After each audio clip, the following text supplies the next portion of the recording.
el pecado, no existe.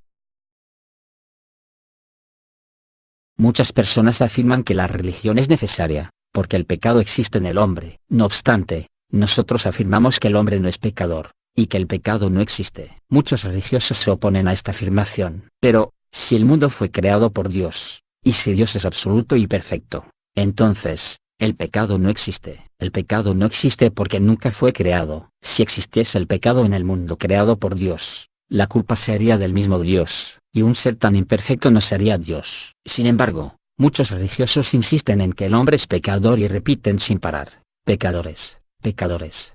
Si la humanidad pudiese mejorar con la afirmación de que es pecadora, no formularíamos ninguna objeción, pero el hecho es que de este modo jamás mejorará. La idea de que el pecado existe está causando incontables enfermedades. Esto se explica como una forma de autocastigo. El Dr. Carl Mendinger, en su libro, Ojo Men contra sí mismo, destaca los efectos de la autopunición. Incluso atribuye la causa de las guerras al deseo inconsciente del autocastigo. Es común a toda la humanidad, la de que, el pecador solo puede pagar sus pecados a través de los sufrimientos. Por eso, mientras la humanidad no elimine la idea de pecado de su mente, los hombres seguirán castigándose a sí mismos, sufrirán promoviendo guerras, realizando luchas de clase, provocando conflictos en el hogar o contrayendo enfermedades. El citado libro trae una historia interesante. Cierto día un niño jugaba inocentemente lanzando piedras, y una de ellas cayó justamente en una imagen de Cristo, que había en el parque. Dios mío, qué maldad he hecho, pensó el niño, sintiendo una terrible culpa. Entonces,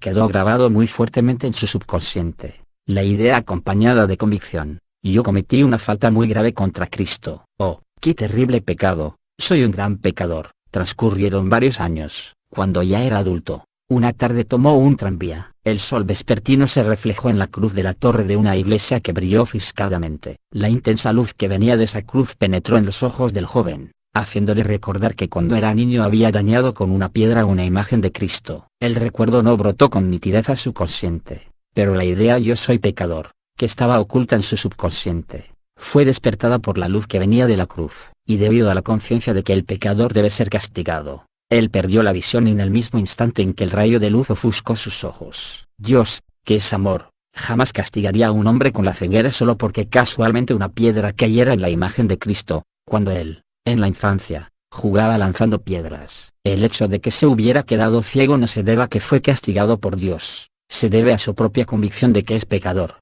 y a su idea de castigo según la cual el pecador debe pagar sus pecados mediante sufrimientos e infelicidades. Si se eliminase de su mente la convicción de pecador, sus ojos se curarían. Muchas personas sufren de enfermedades, y otras formas de desdichas para castigarse a sí mismas. Como vimos, cuando el hombre mantiene el pensamiento de que él es pecador, inevitablemente llega a perjudicarse a sí mismo. Entonces, es necesario eliminar de la mente de la humanidad la idea de pecado. Religiones y religiosos surgieron para eliminar el pecado, pero será imposible desaparecerlo si ellos continúan insistiendo en la idea del pecado. Cristo nos enseña lo siguiente, en el Evangelio según San Juan: en el inicio era el Verbo, palabra, y el Verbo estaba con Dios, y el Verbo era Dios. Todas las cosas fueron hechas por él, y nada de lo que fue hecho se hizo sin él. La palabra es creadora. Por eso, si permanentemente hablamos que el pecado existe, él jamás se extinguirá. Por ejemplo, si todo el mundo se dirige a un expresidiario que ya cumplió su pena y le dice: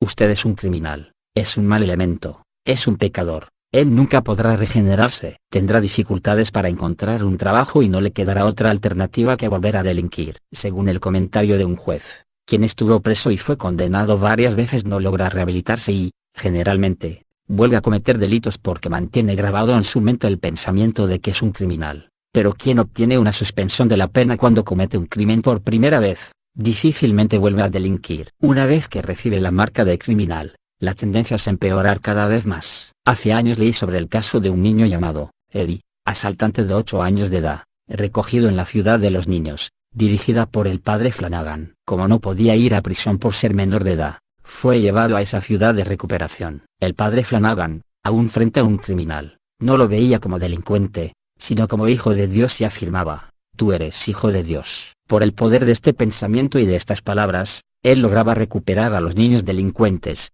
pero sus palabras no hacían eco en Eddie. Él le decía: Eddie, tú eres hijo de Dios, tú eres perfecto, eres bondadoso, eres una criatura maravillosa. Pero el niñito se rebelaba, ¿Cuál hijo de Dios? Yo soy un delincuente, no soy perfecto, ni bondadoso. Si piensa que me va a engatusar con esas tonterías y disparates, está muy engañado. El padre Flanagan ya no sabía qué hacer y oró: Señor, ¿qué debo hacer para orientar a este niño? En ese momento, recibió la inspiración divina y, entonces, le dijo al niño: Eddie, ¿tú sabes si la obediencia es una cualidad o un defecto? Es obvio que la obediencia es una cualidad. ¿Quién no sabe eso?